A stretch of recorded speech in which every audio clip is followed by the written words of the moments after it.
मुंबई के 26/11 हमले को आज 12 साल पूरे हो गए। ये भारत के इतिहास का वो काला दिन है जिसे कोई भूल नहीं सकता। साल 2018 में देश की आर्थिक राजधानी मुंबई पर एक आतंकवादी हमला हुआ था जिसने भारत समेत दुनिया को हैरान कर दिया था। आज ही के दिन यानी कि 26 नवंबर 2008 को समुद्री रास्ते से आए लश्कर-ए-तैयबा के 10 आतंकियों ने मुंबई को बम धमाकों और गोलीबारी से दहला दिया था। मुंबई में हुए आतंकी हमले की आज 12वीं बरसी है। हमले में 160 से ज्यादा लोग मारे गए थे और 300 से ज्यादा लोग घायल हुए थे। मुंबई हमले को याद करके आज भी लोगों का दिल दहल उठता है। मुंबई हमलों की छानबीन से जो कुछ सामने आया वो बताता है कि 10 हमलावर कराची से नाव के रास्ते मुंबई में घुसे थे। इस नाव पर 4 भारतीय सवार थे जिन्हें किनारे तक पहुंचते पहुंचते खत्म कर दिया गया था।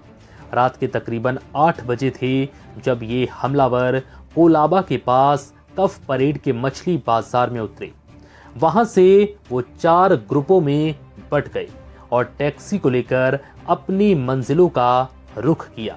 बताया जाता है कि इन लोगों की आपाधापी को देखकर कुछ मछुआरों को शक भी हुआ था और उन्होंने पुलिस को इसकी जानकारी दी थी, लेकिन इलाके की पुलिस ने इस पर कोई खास तवज्जो नहीं दी और न ही बड़े अधिकारियों को या खुफिया बलों को इसकी जानकारी दी। रात के तकरीबन 9:30 बजे मुंबई के छत्रपति शिवाजी टर्मिनल पर गोलीबारी की खबर मिली। मुंबई के इस ऐतिहासिक रेलवे स्टेशन के मेन हॉल में 2 हमलावर घुसे और अंधाधुंध फायरिंग शुरू कर दी। इनमें एक मोहम्मद अजमल कसाब था जिसे अब फांसी दी जा चुकी है। दोनों के हाथ में AK-47 राइफल थी और 15 मिनट में उन्होंने 52 लोगों को मौत के घाट उतार दिया था और 109 लोग जख्मी कर दिए थे। 26/11 के 3 बड़े मोर्चे थे। मुंबई का ताज होटल, ओबराय ट्राइडेंट होटल और नरीमन हाउस। जब हमला हुआ तो ताज में 450 और ओबेरॉय में 380 मेहमान मौजूद थे। खास तौर से ताज होटल की इमारत से निकलता धुआं तो बाद में हमलों की पहचान बन गया।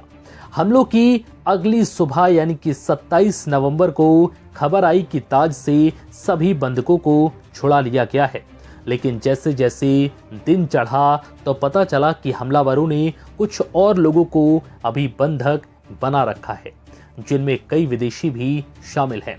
उधर 2 हमलावरों ने मुंबई में यहूदियों के मुख्य केंद्र नरीमन पॉइंट को भी कब्जे में ले रखा था। कई लोगों को बंधक बनाया गया।